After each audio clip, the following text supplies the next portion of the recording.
What can an animal do without sharp teeth, large claws, or poisonous venom? How can someone who likes to graze peacefully escape predators? These guys seem to have come up with a solution. They went to the mountains. Today's video is about mountain goats. The mountain goat lives at high altitudes of 3,000 up to 11,000 feet above sea level. In many cases, it is a very harsh region with only rocks and sparse vegetation. Although mountain goats can weigh up to 220 pounds, they are also true climbing masters. They have a slightly flattened body on the sides, so they are better able to cling onto rocks. In addition, goats have very well-developed pectoral muscles that perfectly control their muscular legs, which easily moves them not only forward but also upwards. This goat decided to climb a steep wall with almost no ledges. It is a huge dam, and the goat is already quite high, and it's not climbing alone. The little goats climb with her. The stones from which the dams are constructed are rich in salt, and the goats often pass through them to feed themselves with this mineral. The mineral salt is necessary for the proper functioning of their brains, and it allows many processes to take place in their bodies. That's why you can often find these salt lovers at the dam. Of course, it all looks very scary, but not so much for the goats. They can even walk down the wall as if it was not a wall. They can also look for salt on the roads, which is even easier. These snow goats have found a pretty good permanent place, at least until the spring. But potentially the most interesting thing about these goats is their hooves. They are bifurcated and can open quite wide, gripping rocks like a vice, and they also have suction cups, as you can see here. In the center of each hoof is a soft special pad. This pad sticks firmly to the ridges and allows them to cling to them. The sides of the hooves, on the other hand, are made of hard and durable fibers.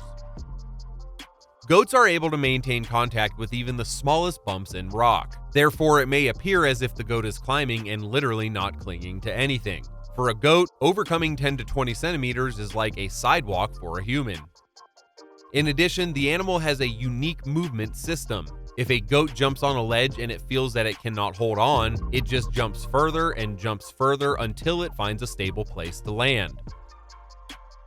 This may seem dangerous to most, but the goat has everything under control, and it can even go down a nearly vertical cliff and feel completely in control the whole time. And this strange animal that grabs at the very edge of the abyss is a snow goat, and he's so confident on the high ground that he never ceases to amaze people. Unsurprisingly, these climbers can also jump very well, and practically without any running to gain speed beforehand. They can climb over chasms of up to 100 feet long, and this trick is repeated by all of the members of the herd, even the smallest goats. They also do not hesitate to seek fights with other goats in the mountains, and sometimes you can see them fighting there. Listen to that sound. These fights can be very dangerous because one of the fighters can simply fall. But their agility really has no limits, and after that they can subdue females.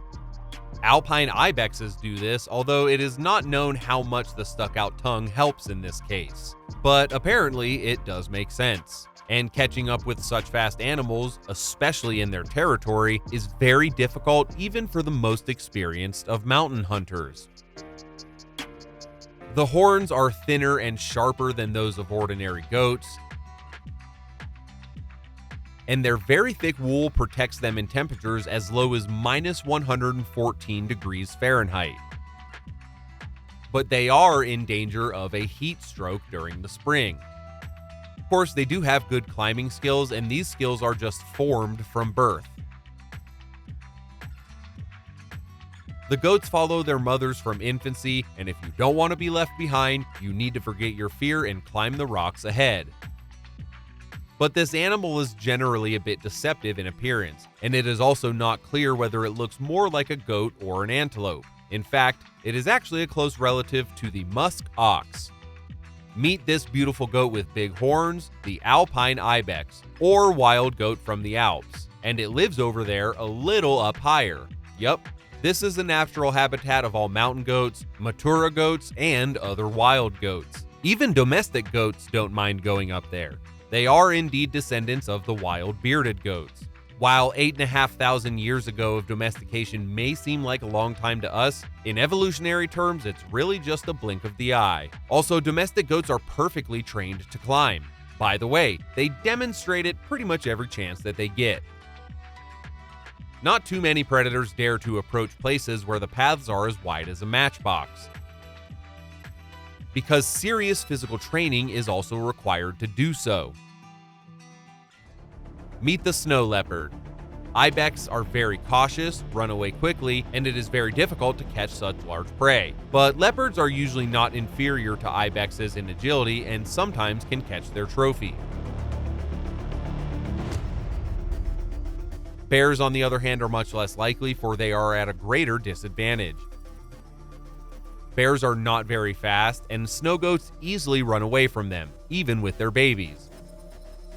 Although individually, bears do have a pretty high speed, especially on rugged terrain. They can climb quite well also, but a grizzly bear's only chance is to catch up with the goats. But even here, thanks to their hooves, they can reach much further than their hunter, and the bear simply cannot approach them. With eagles, on the other hand, the situation is nowhere near as simple. Their unexpected attacks often take the flock by surprise, especially the younger ones, because an eagle can snatch and carry away even a small goat. But if their prey is larger, this trick doesn't work. As in the case of the chamois, clutching its prey, the golden eagle runs down the slope and tries to take off. The bird falls but does not unclench its claws. The goat tries to shake off the eagle. They fly down the slope again. Again, a hard fall, and alone at the foot of the mountain, the eagle shakes off the chamois.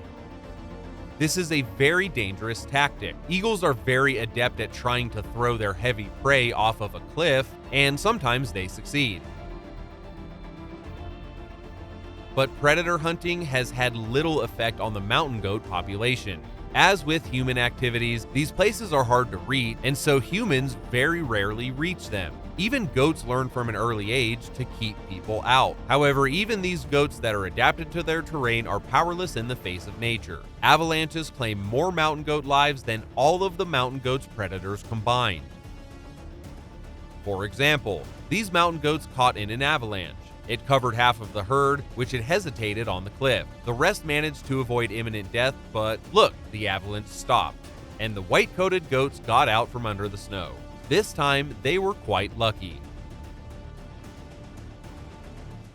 This is what goats do when they don't have mountains. This tree is called Argania spinosa, and, as you can see, it is covered with thorns, but that doesn't scare the Moroccan goats. This tree has their favorite snack, a fleshy, plum-like fruit. Instead of chasing them away, the shepherds pull out the thorns so that the goats can reach up as high as possible. They collect seeds from the fruit of the tree, which are processed in the goat's stomach. This is better than climbing a tree. They pick the fruit themselves and take the seeds out later. The seeds go for further processing, which produces very expensive argan oil, which is considered healing and used in cosmetics. That's how it is. Who would have thought? These animals are so adaptable to the hardships of life. I hope you had fun and enjoyed the video. Please don't hesitate to like the video at the end, please subscribe, and of course, I'm going to be waiting for your comments down below. Thanks for watching and goodbye.